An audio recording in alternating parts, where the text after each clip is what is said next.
Hey guys, welcome to another Life Success Factors video.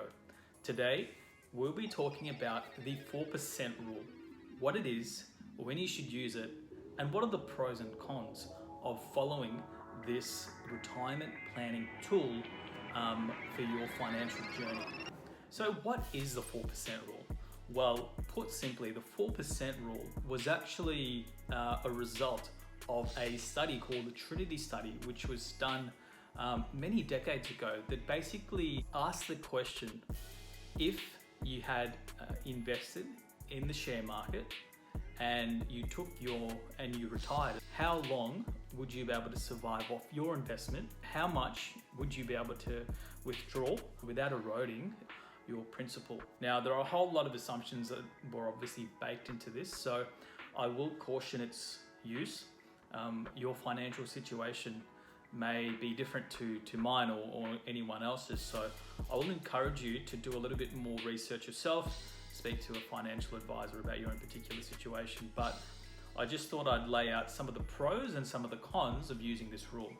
So some of the pros for me for this rule would be that this is actually based on a lot of historical data. So the authors have gone back decades and decades and have had a look at stock market returns over many years, and what they found was that on any given average year, your investments will yield a return, right? Now, that return might be positive, that return might be negative, right?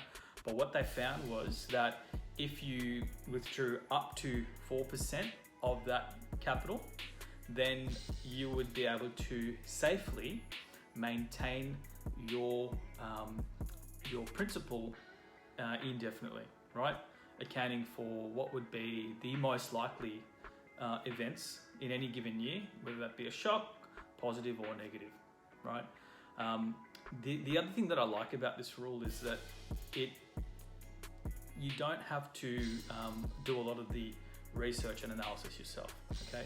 You understand, people who are very well versed in financial analysis have basically gone through and they've found that if you take 4% of your principal out, or whatever returns are generated, you're able to sustain that level of capital.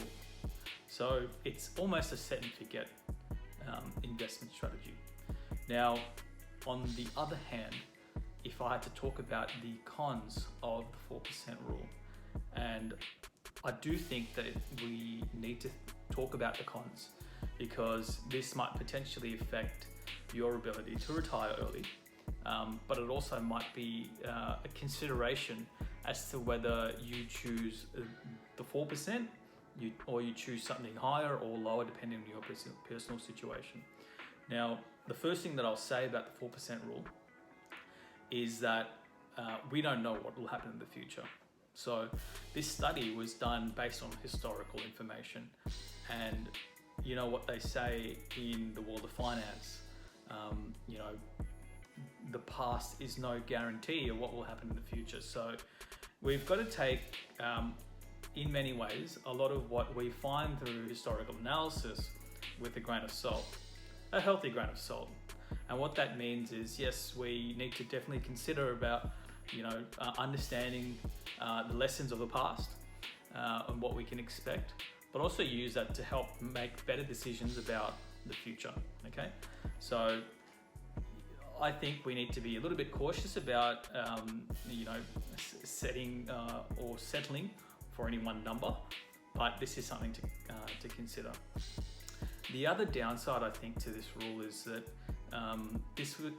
this study was basically done on what's called a model portfolio of 60% worth of stocks and 40% of bonds. Now, not everyone will hold stocks and bonds in this ratio.